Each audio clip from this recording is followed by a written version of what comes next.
Welcome to On Purpose with Paul. I am Paul Peters, your amazing host, entrepreneur, business owner, founder of the nonprofit, and best-selling author. I'm here today to talk to you about how to find your purpose.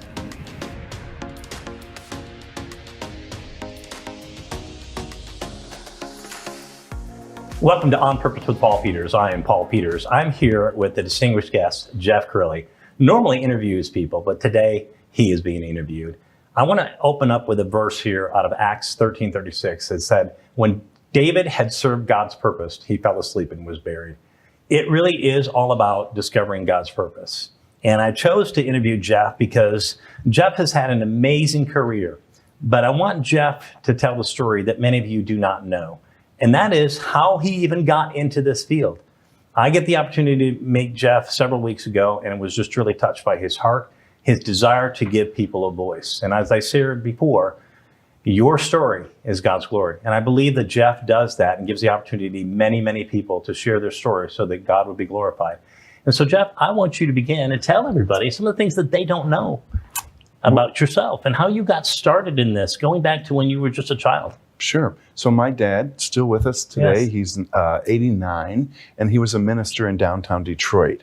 And he took it upon himself to become the voice of the homeless in Detroit. So every time it got cold in Detroit in September and October, he would call the local TV stations and newspapers and say, hey, this is Reverend Bob from just down the street. And I know you do stories about the homeless when it gets cold. And we feed 700 homeless people every single Wednesday. Wow. And would love to have you come down and meet some of our fine homeless people and hear their stories. And so as a boy, I just remembered TV cameras being in the church. Wow. And then every Easter, they had a balloon launch, and then later it became a dove launch.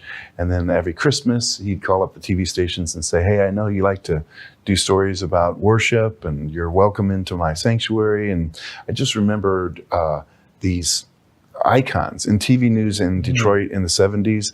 I'm going to call it the Ron Burgundy days, when everybody watched the news and they didn't just know the main anchors, they knew the reporters. Yeah. And I remember thinking as a little boy, wow, that would be cool. It would be cool to be a reporter.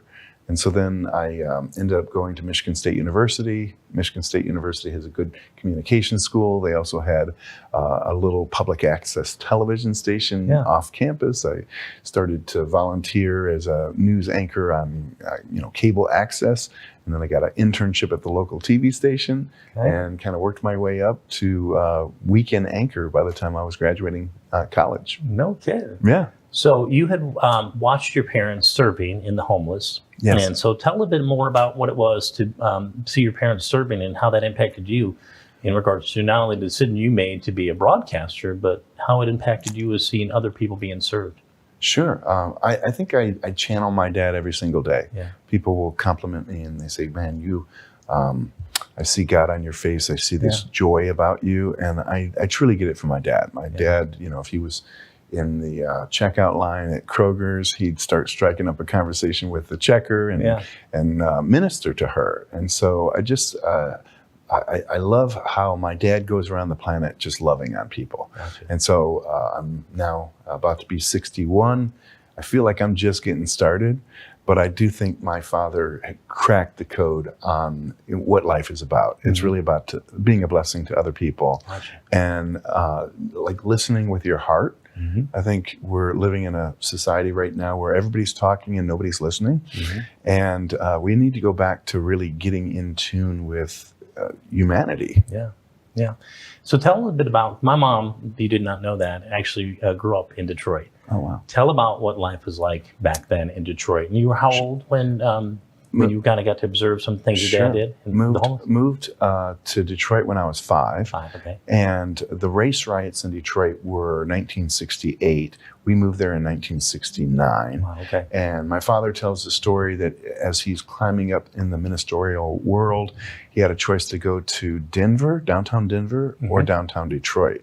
And my mom tells the story, when he chose Detroit, she cried because the only thing she knew about Detroit was what she saw on the national news, where it was burning down and the National Guard was being called in. But my father got the call from God that, Denver doesn't need you right now. Detroit needs you.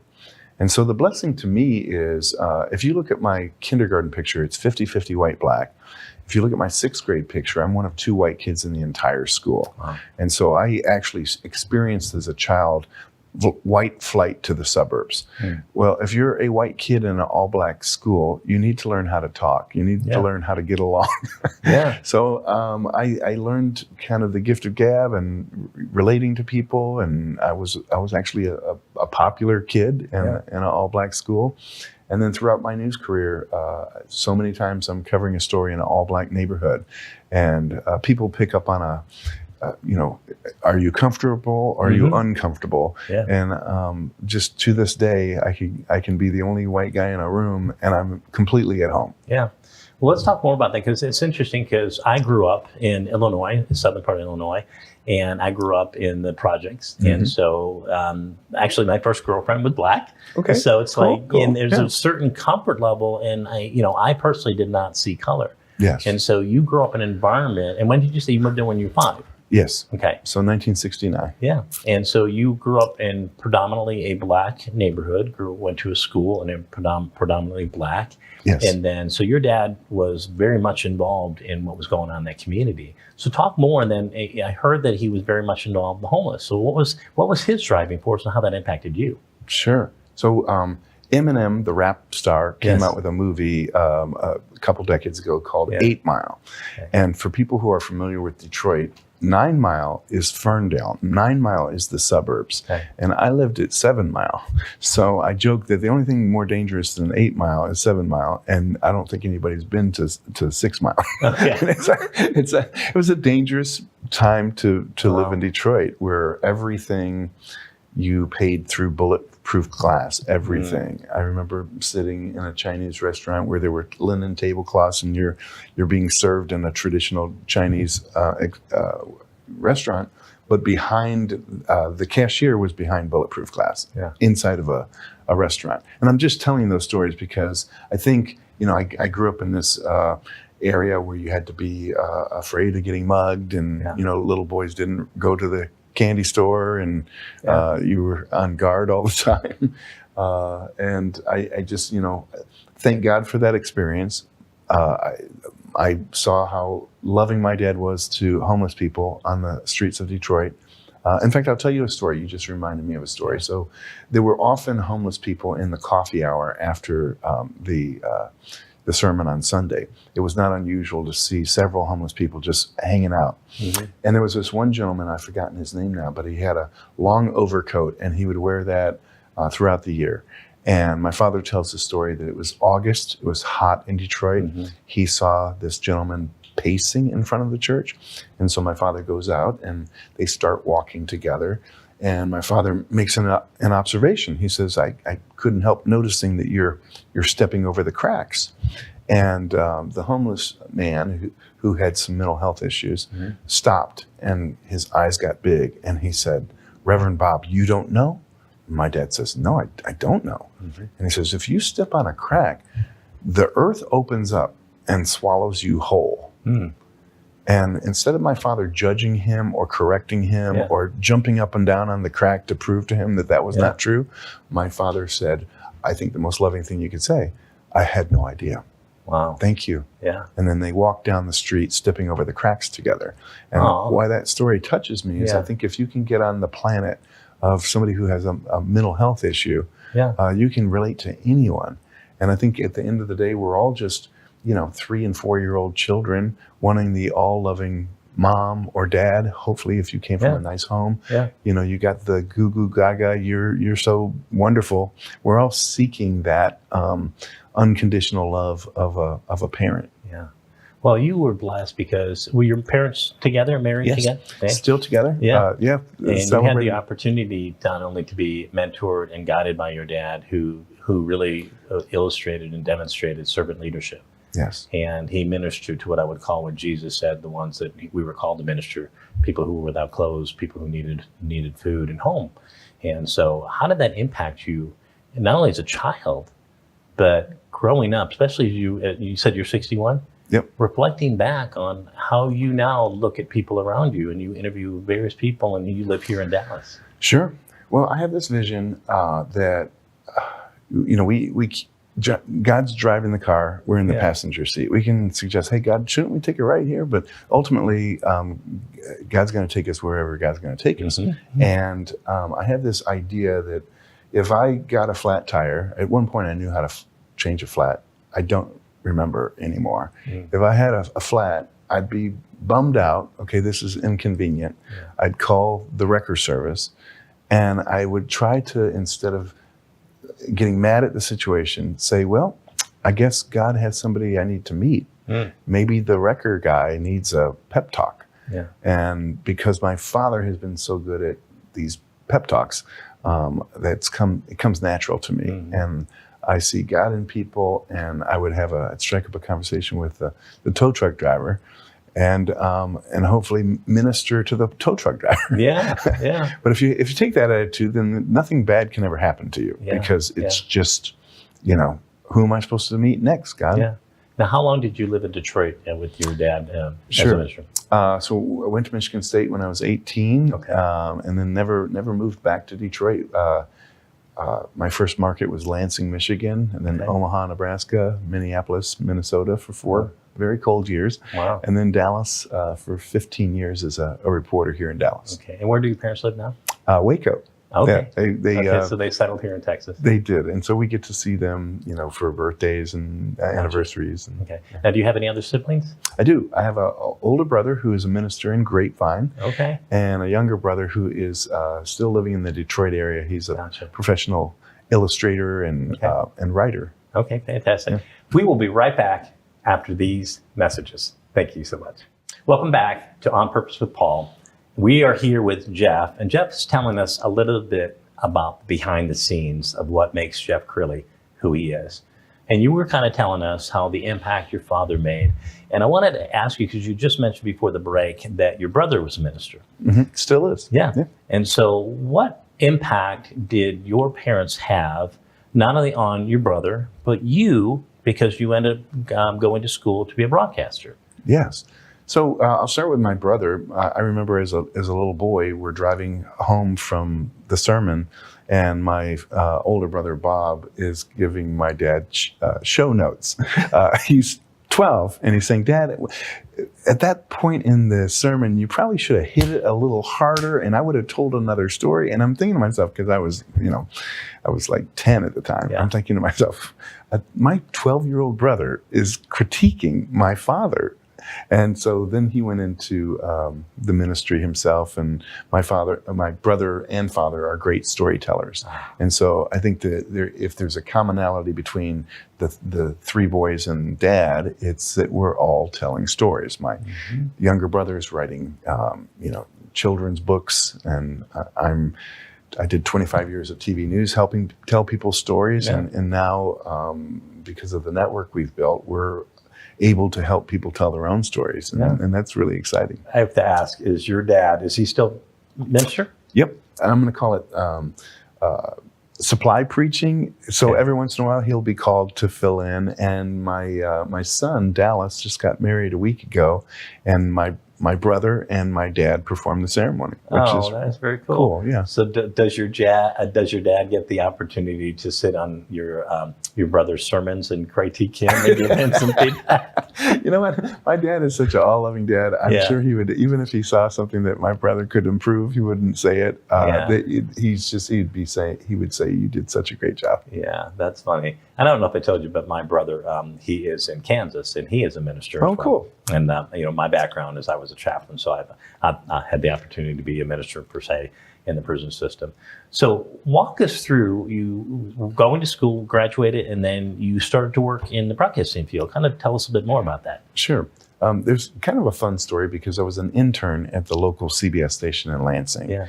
And the internship program was a 10-week internship.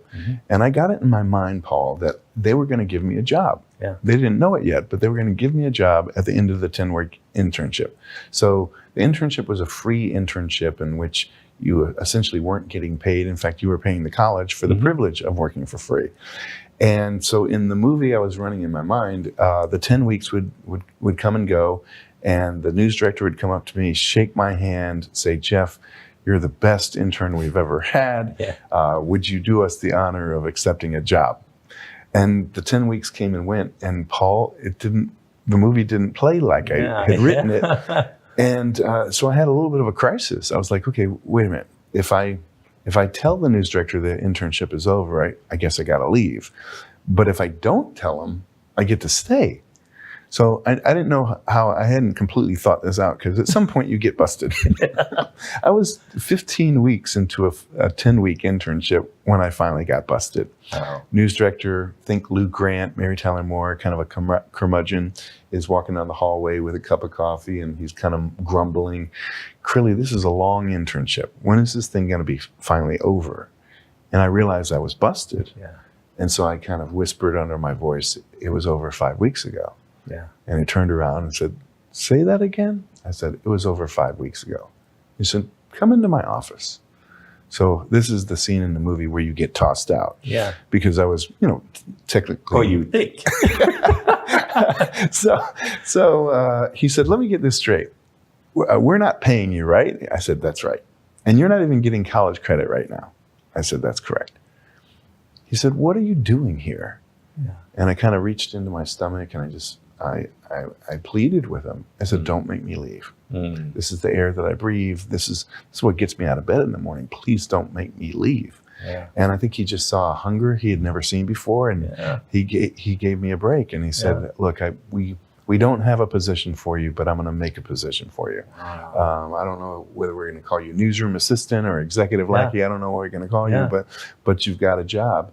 And that intern, the paid position turned into a part-time reporter, and then a full-time reporter and weekend anchor. Wow. But in the beauty of life, that same news director is now turning 90.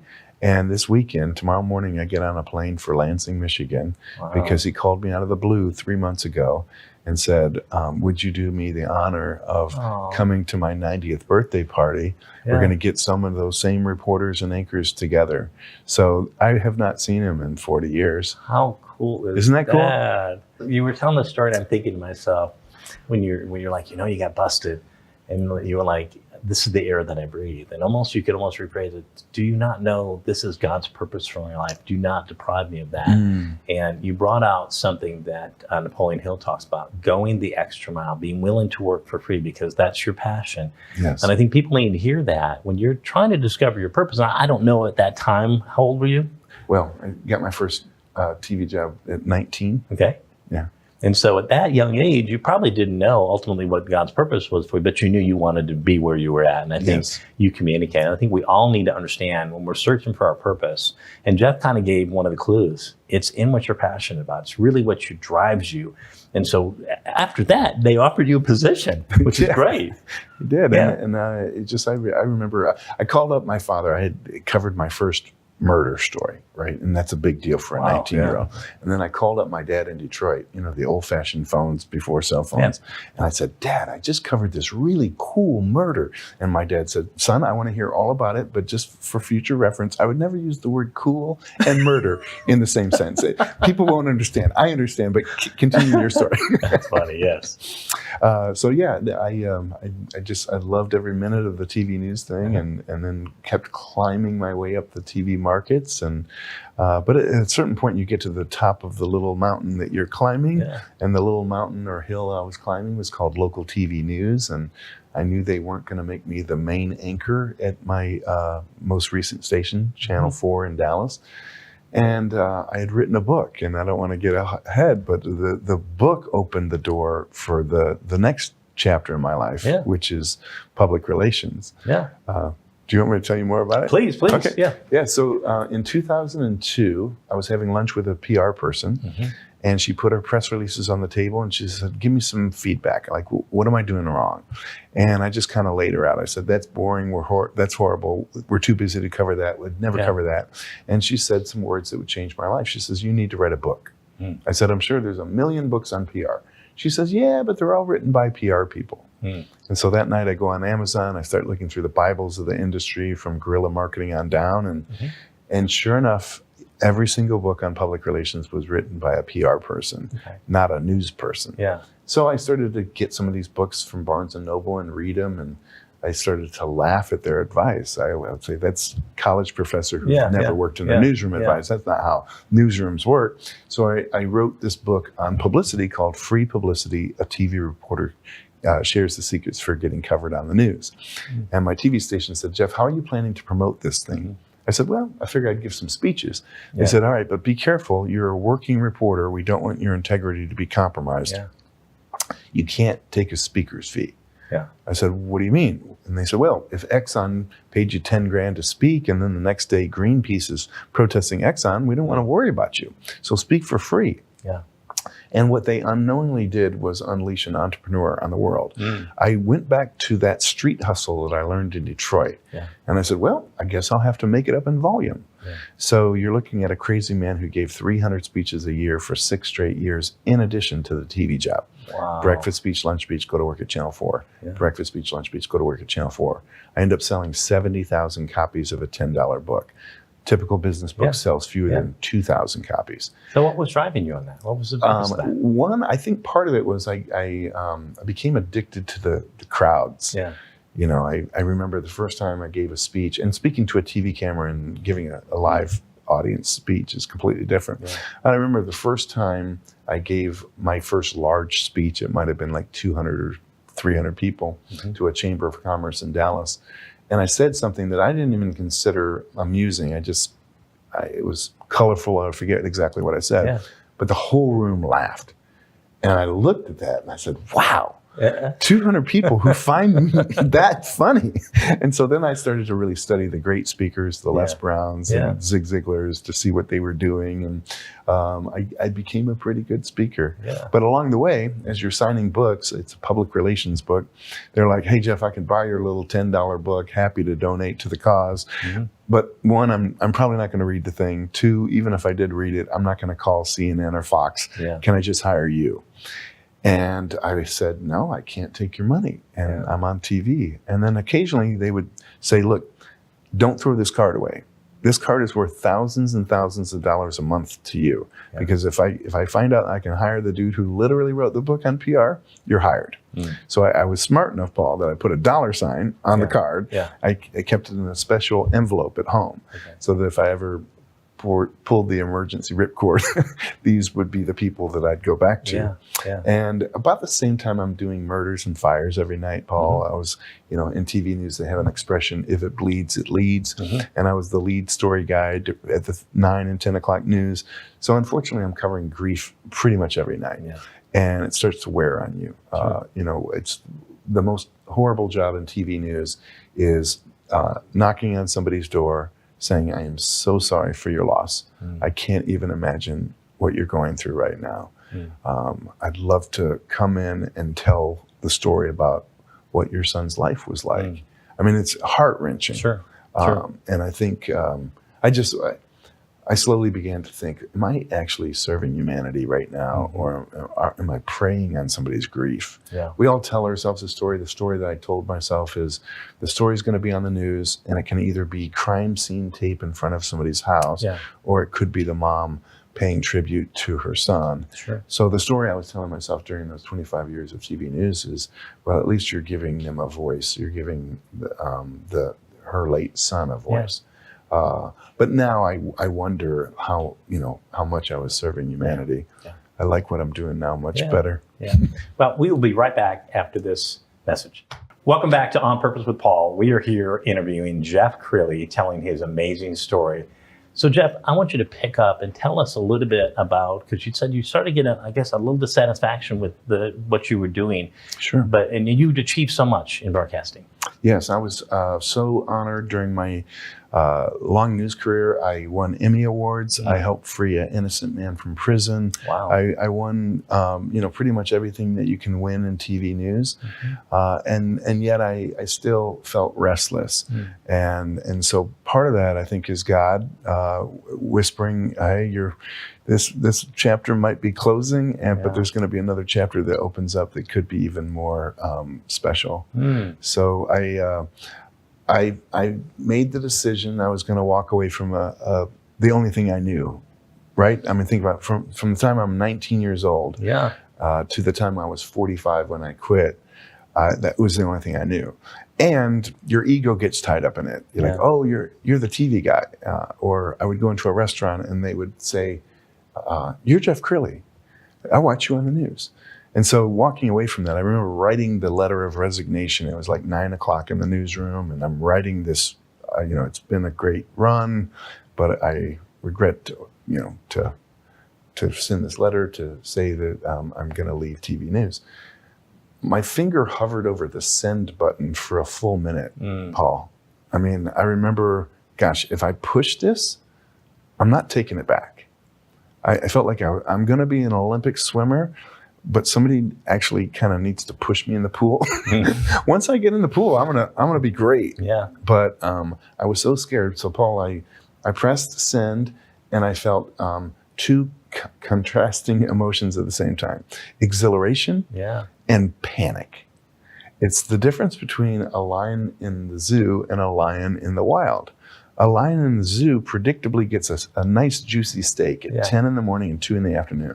A lion in the wild better learn how to hunt, or the lion doesn't eat. And so again, having given 300 speeches for 6 straight years, I knew I wasn't going to starve. But I said, I guess I got to get busy. I got to hustle. And so I called up all those people who said, I want to be your very first client. Don't throw this card away. Wow. And I said, guess what? I'm for hire. And so I started this company in my home, a laptop, cell phone, calling myself a PR firm. In those early days, all I was doing was getting people on the news: Fox, CNN, Wall Street Journal. And it was easy for me. I literally wrote the book on the thing. And so I would just call up these producers at Good Morning America and say, hey, my name is Jeff Crilly. Spent 25 years in news. I've got a great story. Here's what the story's about. Here's what the guy's going to say. And these days, Paul, when you're calling a network, you're talking to a 23-year-old who just graduated from NYU or something like that. So when I said I spent 25 years in news, it's almost like, teach me, Father. I know you're not going to disrespect me. I know you have the right storyline. And then something else that we do is every single morning for the last 16 years, I've gotten up at 5 in the morning to begin my day. And I write a unique email that goes out to 29,000 journalists all over North America into London, England. It's a labor of love. I've not missed a single day in 16 years. Amazing, So my flight leaves tomorrow for Lansing to see my old news director. The flight leaves at 8 a.m., which means I got to get to the airport by 7, which means to get the newsletter out, I probably have to wake up at 3 tomorrow morning. I could easily give myself permission to say, the world will not stop spinning if Jeff Crilly missed a day. But I think it's a healthy obsession. It's this, there was a New York Times bestselling book called The Power of Habit. And the power of habit is about, you make one change and you make it sacred. And I will work out every morning. Well, you work out every morning, you lose weight. I'm going to read the Bible. Suddenly your knowledge of the Bible is much better than my knowledge. So I've made this commitment. I am going to do this. And it really helps the company work. I want to address a couple of things that you had mentioned, because as people are listening to your story, and you left an amazing career, you had hit all the accolades, and people's like, well, why did you give up on that? So many people get settled, but there was something behind you, and we've not talked about this, because I know you have, from what you told me, an amazing wife, an amazing family. And some of the struggles, because first question I would ask you is, like, when you were making that decision to push send, what was your wife thinking about this? You're leaving your career. So my wife had actually watched me, my satisfaction with TV news decline. I remember Katrina, which I believe was 2005. Is that right? Yes. Yeah. So a young Jeff Crilly would race to Katrina. I'm the center of the news universe. I'm going to be hanging around all the network anchors. It was the air that you breathe. Yes, as you exactly. Said. Yes, when they called me, I remember it was a Sunday. The dams had burst in New Orleans, and the whole bayou was flooding. They said, all right, Jeff, pack your bags, come into work. You're leaving with Ricardo, and we don't know when you're going to come back. We don't know where you're going to stay. We don't know if we can get a hotel for you at this point, but just head east. And she remembers me packing my bags, and my shoulders were slumped as I walked out to my car, because all I could think of is we're all going to be wet and cold. I'll be maybe eating McDonald's and sleeping in a car for the next 5 or 6 days. And when I do get to come back to Dallas, how dare you ask for time off or compensation for the extra days that you worked? And so instead of this being, exciting, it was now a chore. And so I was losing my love for news. She saw it. I married my soulmate. Been together for 23 years. That's awesome. And she has supported me in everything. Yeah. That's amazing. It's interesting as you're reflecting on this, and so many of us need to understand we have a calling, and I shared in the last interview what I refer to as death of a vision, where we have this calling that we feel and as you said, it was the air that you breathe. And you're coming to a point where you lose the passion. And when you lose passion, it's a time for us to reassess, reevaluate. Is this still what I would believe God's purpose is?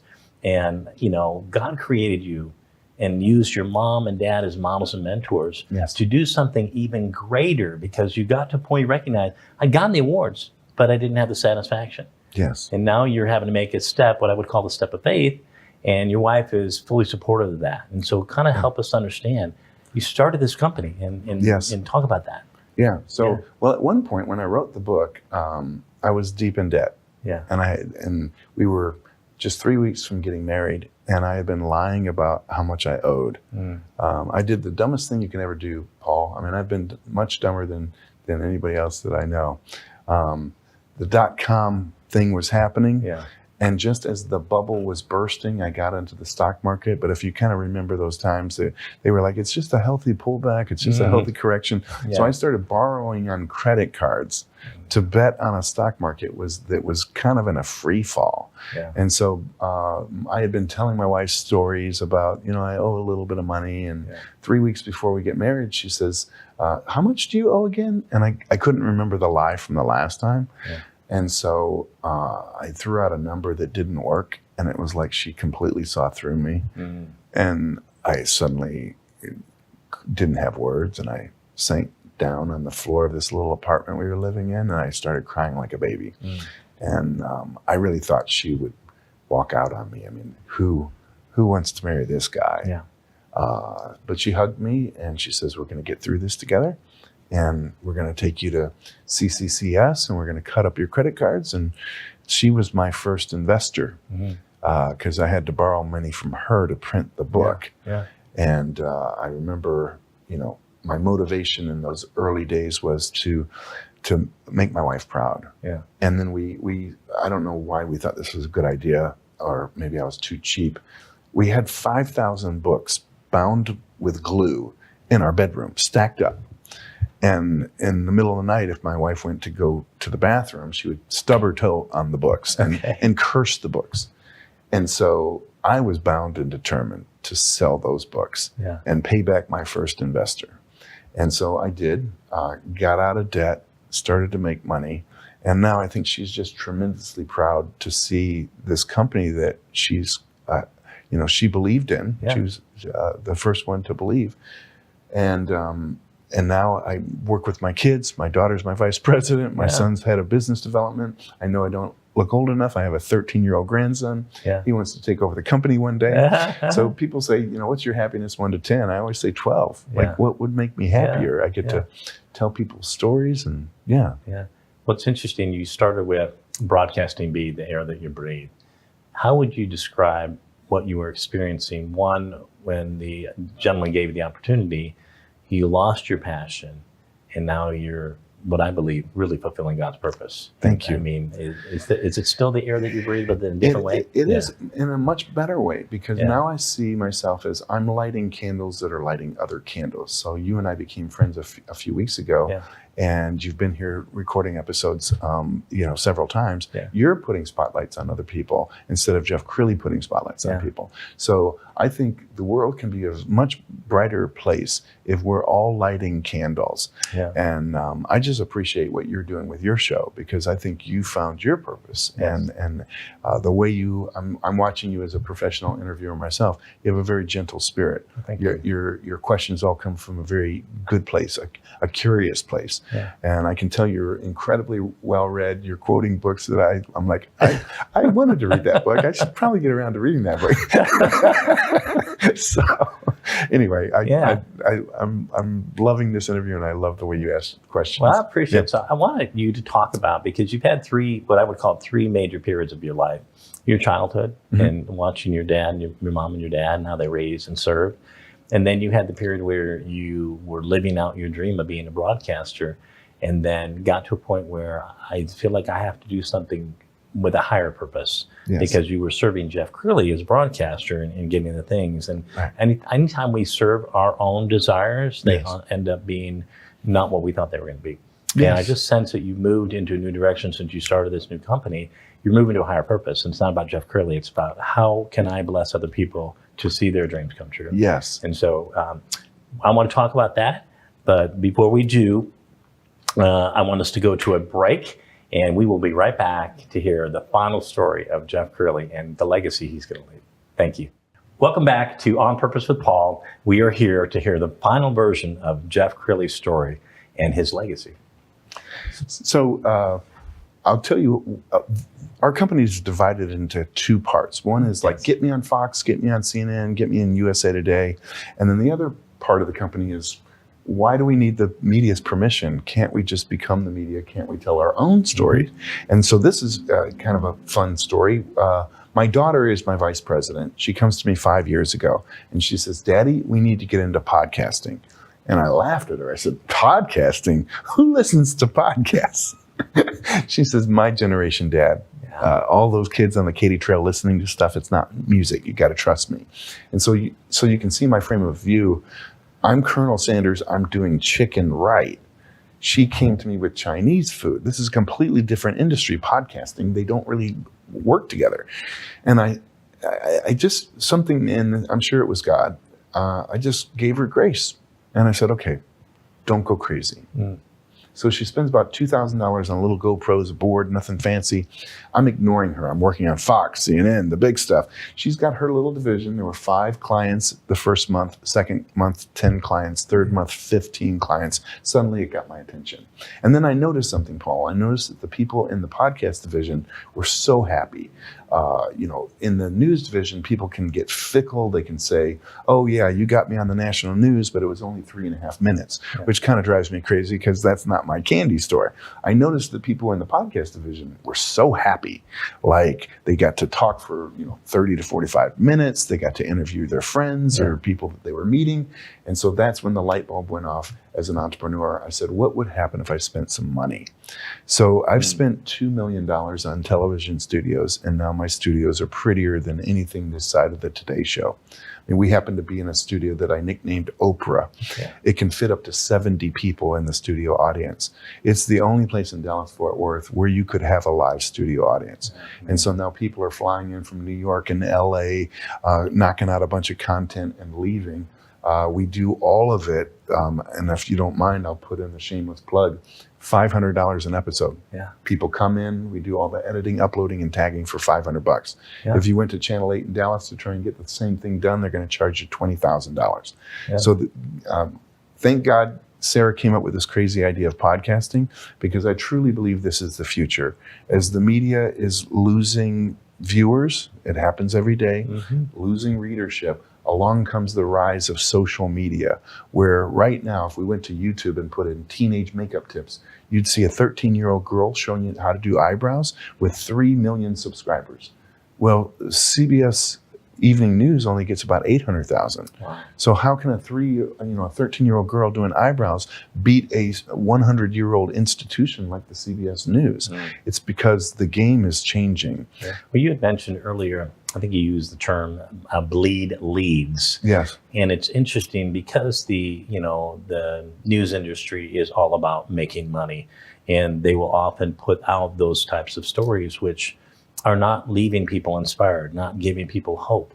And it ends up having a negative impact on our society, and it creates a level of division within people. And one of the things that I so admire about you is, like you said, a visionary entrepreneur always sees in the future and begins to work backwards to see how can we then change the trajectory. Yes. And your Real News has really began to change that trajectory and give people a voice to tell their story. Yes. And like mine and some of the others that you interview, it's a story of inspiration, it's a story of hope. And you're not having some young producer, some 23-year-old producer saying, no, Paul, you can't do a show like that. It would upset too many advertisers. No, we can't do a show like that because it wouldn't get the ratings. Yes. And that's the problem with the mainstream media in general, is so many of the decisions they're making are based on, would we get ratings? And so, I mean, one of the problems with social media is half of the stuff people are saying on social media, I think they're saying it to get more likes and retweets. Yeah. And you get more likes and retweets if you're ugly, if you're nasty, if you make a funny comment about somebody. Yeah. So the rhetoric in America has just gotten crazy. Yes. And I'm hoping through giving everybody their own platform where they don't have to listen to advertisers, they can tell really powerful stories that the media would never tell. Yeah. Well, it kind of takes me back, when I was in high school and I was bullied, is, the people who had the loudest voice were the people who were most popular. And so it's like, and sometimes they were, the term mean girls, the kind of concept. But I believe that the tide is changing because people want a more positive message. And I think your network provides that positive network and gives people, like for my show, it's like, yes, my show has a lot to do with faith, but I think one of the things that I really encourage people is, and I believe it's probably the number one question is, what am I here for? What am I created? And I use my show to give people that opportunity to, one, solidify their foundation of what they think they're here for. Yes. And on the searching, asking the questions, they begin to discover, like your story. Because when you were, 5 years old, you didn't know that you ultimately would be sitting here today and have a company that gives people their opportunity, their voice. And so you've been able to, I believe, discover God's purpose in the choices that you've made, and then having people like your parents, your wonderful wife, your kids, and all these people that you work for. Because I've been here just one other time, but I've sensed the spirit of family within this. And talk more a little bit about that. You've created an environment here. Sure. So there's a conference room that I've taken over as my office, and the lighting is just soft and gentle, and there's a spirit here. So as a business decision, we've just decided there's no toxic energy allowed in here, both on the client side and on the employee side. And so, Paul, it used to stress me out. When I hit the door here at 9 a.m, it's back-to-back meetings. So I'm often pulled in different directions. And it used to stress me out when somebody came in for a meeting with me, but I had to be in this other meeting. And so I just said, okay, well, God, maybe these people are supposed to know each other. And you've been a part of this. And I call it spiritual stew, where I bring these people into the conference room who don't know each other. We go around, we introduce ourselves to each other. Inevitably, there's going to be somebody who says, oh my goodness, you do that? Well, I need your card. And so I call it spiritual stew because I didn't do anything but bring the pot and the water. You brought some carrots, you brought a side of beef. I know the stew is going to be delicious. I just don't know what the ingredients are because it's whoever shows up in that room. And so people have said to me, Jeff, you do have a ministry here. You're giving people voices, giving people attention, and I'll go back to the thing that I said earlier in the broadcast. We all just want to be seen. I mean, there are people who they're driven to become the CEO of this amazing company, and they hate their life because they were driving to get approval from a father or a mother or something like that. And so I love what you're doing with your show, because essentially you're boiling down to, what's your why?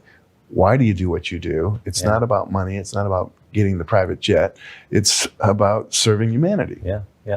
So as we near the end here, what's the greatest honor for you as you reflect back on all the decisions and where you're at now, and really what is your why, and just the things, because I think it really comes down to, and you've lived a full life. I really believe that when you face your maker, he's going to say, well done, thou good and faithful servant. But you have more work to do.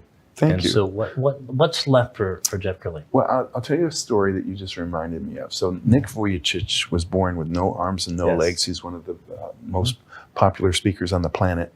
I had the privilege of interviewing him on my show. Then we became friends, and then I asked him if he needed a publicist, and I said, pro bono, I'd just like to be around you. This is 2 years ago, and the National Religious Broadcasters Conference was in town at the Gaylord. And he didn't need a publicist that day. He needed an order taker because everybody wanted to talk to him. And so my job was basically, okay, you can get him for 15 minutes on your podcast, but then I need him down on the convention floor because Newsmax needs him at 1:30. I was an order taker. Well, there was a little downtime. And Nick, I learned he loves people. He gets energy from people. It doesn't drain his energy. He was getting more energy the whole time. So there was a little downtime. I kept asking, do you want to go back to the room and rest up? And he says, no. I'm supposed to meet some people. So he's over taking pictures with a couple. I'm at least 15 yards away, and I'm just smiling, my biggest smile. Nobody's around me. And these two evangelists came up to me, and they said, what's your deal? I said, what's my deal? They said, we see God on your face. Oh.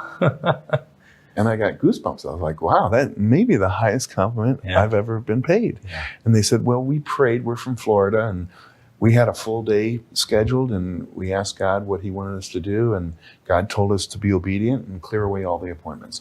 So we cleared away our appointments, and we've been going around praying with people. And later that day, I saw them put their arms on people and pray with people. And they said, okay, so why are you so happy? Why we feel God's presence around you. Why are you so happy?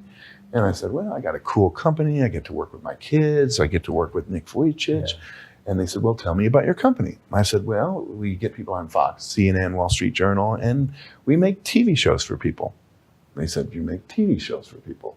Show me, what does that look like? And then I pulled out my phone and showed them, probably the Oprah studio. And they said, wow, this is truly a God thing, because we've been talking about trying to do a television show, and we haven't found studios that would accommodate us. And they said, when could we come over to look? I said, sure. So this is like a Tuesday or something like that. And I said, yeah, come over anytime. They said, our plane leaves Friday afternoon. We'll come by Friday morning. Yeah. So they came in here, saw all of this, and became clients.